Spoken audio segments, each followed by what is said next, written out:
Hello everyone, আসসালামু আলাইকুম। Exotic ইন্টারন্যাশনালের পক্ষ থেকে আবারও চলে এলাম একটি নতুন সফলতার গল্প নিয়ে। আমি তাসলিমা মিম। এবার আপনাদের সাথে শেয়ার করব আমাদের ইমরান মজুমদার ভাইয়ার সফলতার গল্পটি। তাহলে চলুন শুনে আসি তার মুখ থেকেই তার এই ইটালির ভিসা প্রসেসিং জার্নিটি কেমন ছিল।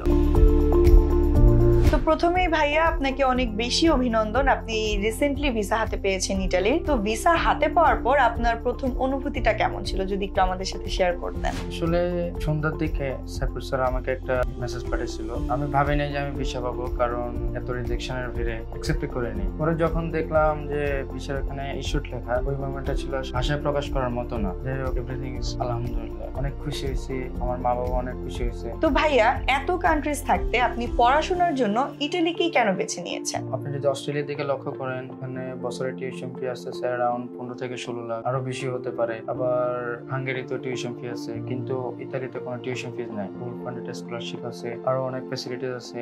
অ্যাকোমোডেশনও হাঙ্গরি একটা বেশি না, মোটামুটি ম্যানেজেবল ছিল। এই জন্যই আমি ইতালিকে বেছে নিয়েছি। আচ্ছা ভাইয়া, আমরা তো জানি যে ইটালিতে লিগালাইজেশন একটি প্রসেস আছে, যেটাকে সিনিয়া বলা হয়। তো এই জার্নিটা আপনার কেমন ছিল, বা আপনি কোনো হ্যাসেল ফেস করেছেন কিনা সিনিয়া করতে? না, সাইফুল স্যার হচ্ছে আমাকে সব ডকুমেন্ট গুলো কি কি লাগবে আগেই বলে দিয়েছে। এরপর আমি সব ডকুমেন্ট গুলো কালেক্ট করে আমি আপনাদের অ্যাডমিশন ডিপার্টমেন্টে দেওয়ার পর ওনারা সবকিছু করে দিয়েছে। উইদিন 1 মাসও লাগে নাই আমার, এর মাঝে আমার সিনিয়রটা চলে আসছে। যেহেতু এমবাসিতে একটি অ্যাকোমোডেশন রিকোয়ারমেন্ট রয়েছে, তো আপনি কি বুকিং করেছিলেন, হোটেল বুকিং নাকি হাউজিং?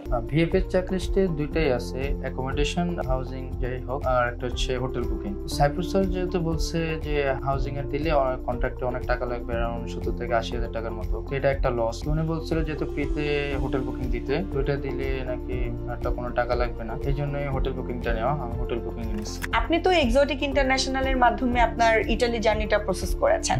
সো আপনি যখন প্রসেস করেছেন এক্সোটিক টিমের সাথে, তাদের সার্ভিস আপনার কাছে কেমন লেগেছে, বা তাদের বিহেভিয়ারটা কেমন ছিল? তাদের বিহেভিয়ার অনেক ভালো ছিল। আমি যেদিন থেকে শুরু করে প্রসেস, ওই দিন থেকে ওনারা আমাকে সুন্দরভাবে গাইড করেছে।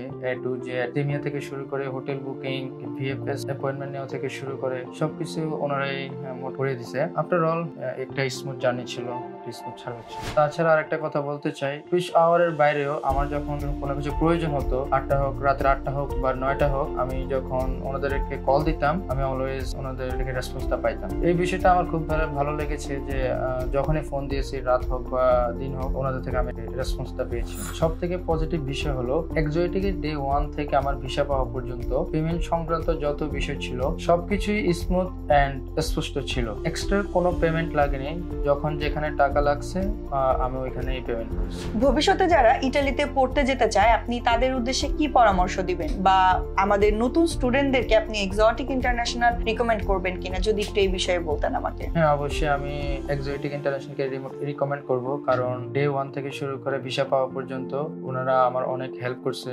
পেমেন্ট বিষয় হোক বা কাগজপত্র গুছানো বলো, সবকিছুতে ওনারা আমার হেল্প করছে, এবং আমি সাকসেসফুলি ভিসাটা পেয়েছি। এই হচ্ছে আমার ভিসা। ভবিষ্যতে যারা অ্যাপ্লাই করবেন চিন্তা করতেছেন ইতালিতে, তাহলে আমি বলবো তারা নির্দ্বিধায় এক্সোটিক ইন্টারন্যাশনালের সাথে কাজ করতে পারেন। ধন্যবাদ। আমরা এতক্ষণ শুনছিলাম ইমরান মজুমদার ভাইয়ের কাছ থেকে তার পুরো ভিসা প্রসেসিং ইটালির জার্নিটা। এক্সোটিক ইন্টারন্যাশনালের মাধ্যমে তার পুরো জার্নিটি ছিল অনেক সহজ এবং সাবলীল। তাই আপনার ভিসা প্রসেসিং জার্নিটিকে সহজ করতে আপনারা এখনই যোগাযোগ করুন এক্সোটিক ইন্টারন্যাশনালের সাথে এবং বাস্তবায়ন করুন আপনার স্বপ্নটি। আপনারা চেক আউট করতে পারেন আমাদের ফেসবুক এবং ইউটিউব, অথবা সরাসরি যোগাযোগ করতে ভিজিট করুন আমাদের অফিস, অথবা কল করুন স্ক্রিনে দেওয়া নাম্বারে। ধন্যবাদ সবাইকে। আসসালামু আলাইকুম।